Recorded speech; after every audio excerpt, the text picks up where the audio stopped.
Selamat pagi, saudaraku. Biasanya didasarkan pada anggapan dasar atau premis bahwa karena kita telah percaya Yesus sebagai Tuhan dan Juru Selamat, maka kita otomatis jadi anak-anak Allah. Itu benar, tapi belum lengkap. Percaya kepada Tuhan Yesus itu berarti menerima Yesus Kristus sebagai Juru Selamat itu sendiri juga harus dimengerti atau dipahami secara benar. Percaya yang bagaimana? Menerima Yesus yang bagaimana sehingga kita bisa berstatus anak-anak Allah. Sebab pada akhirnya yang diakui oleh Allah Bapa sebagai anak-anaknya adalah orang-orang yang memang benar-benar berkeadaan sebagai anak-anak Allah. Huios.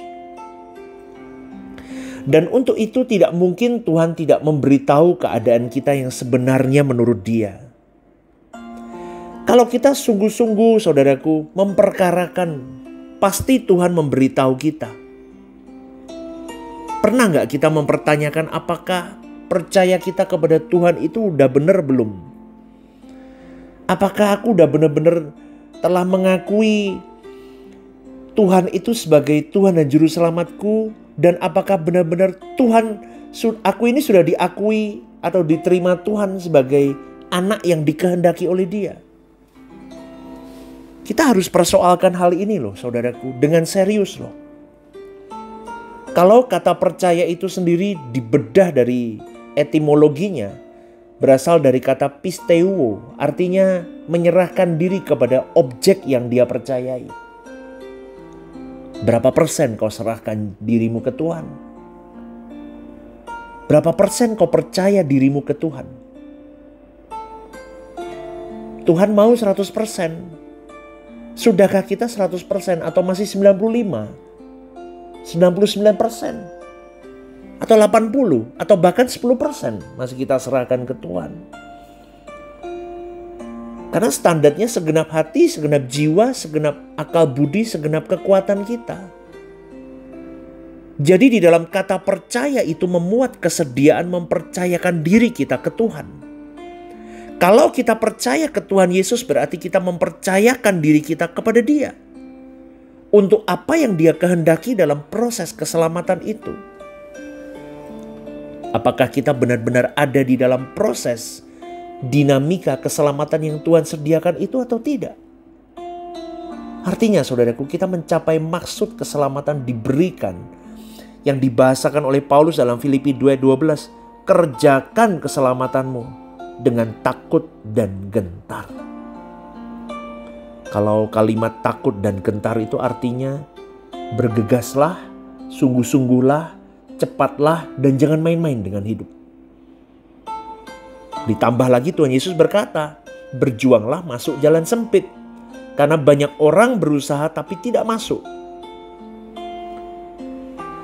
Aduh, ngeri saudaraku kalau dari firman Tuhan begini kita bisa benar-benar bergegas seharusnya.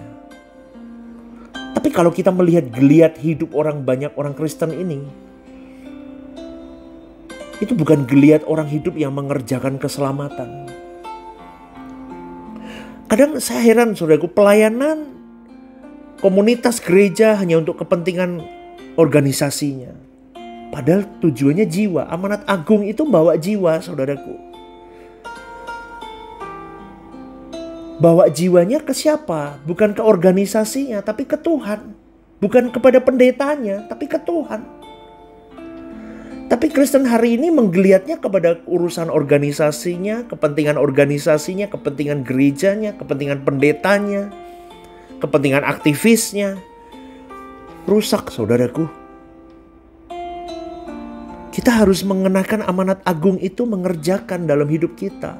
Kita arahkan jiwa-jiwa itu ke Tuhan melalui diri kita sendiri dulu. Supaya orang melihat bagaimana kita hidup. Supaya orang tertarik dengan cara kita hidup dan akhirnya mereka bisa kita ajak berlari ke langit baru, bumi baru. Maka terjadilah proses keselamatan di dalamnya. Maka seperti Yesus itu bukan label, bukan retorika kalimat, tapi fakta hidup yang kita perjuangkan sehingga orang melihat bahwa setiap kita seperti Yesus.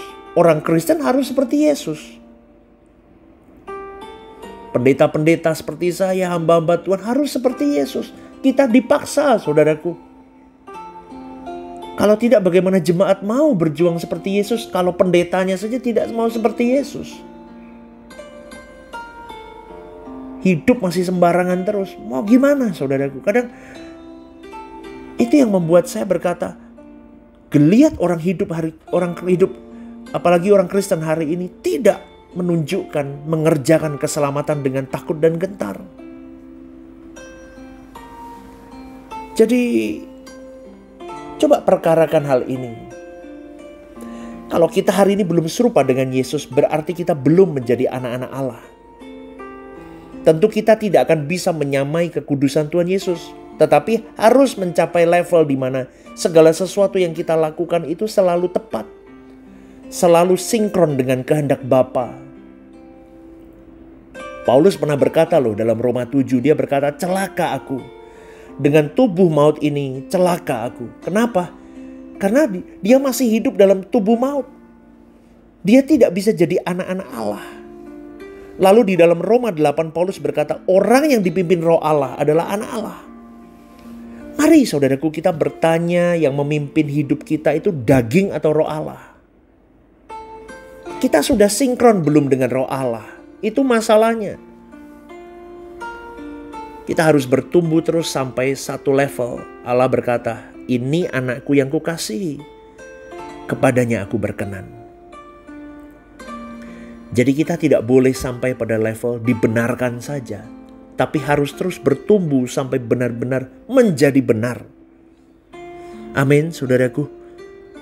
Keselamatan dalam Yesus Kristus itu luar biasa.